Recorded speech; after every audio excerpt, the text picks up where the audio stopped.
Greetings, Facebook and YouTube followers. This is Half Man, Half Cichlid, John DeMocus.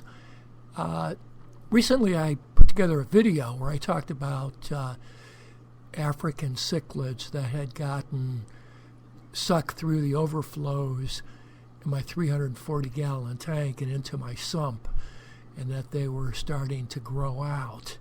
I also had a few in the tank itself that I was not able to catch over the last months because they hid in the holy rocks. In any event, these little guys were starting to get some colors. They just happened to be Copadachromis, one of my favorite Africans, even though I announced that I was totally getting out of Africans.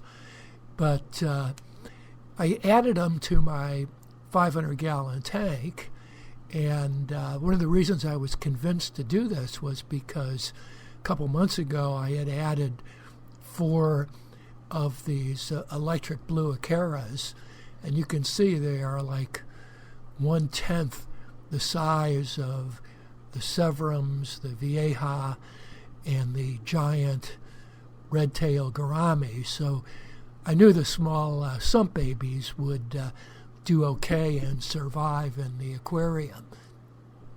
And if you look closely, you can see them. All of them that I moved over were 5. And again, they're Copadachromis. They've got somewhat of a blue, violet hue. They get very attractive when they get older. And they are one of the lesser aggressive Africans in my experience.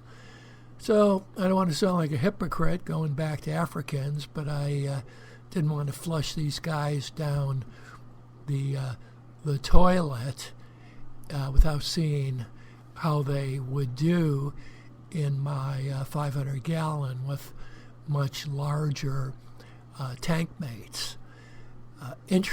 Interesting, the only aggression I have seen in this tank since I set it up has been in the last week or so, since I added the African Sump Babies to this aquarium.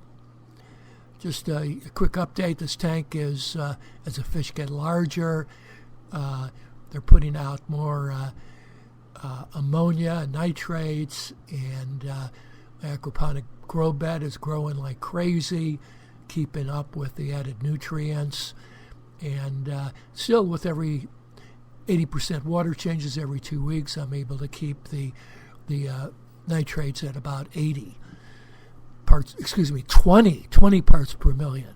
Hope you enjoyed it. Thank you.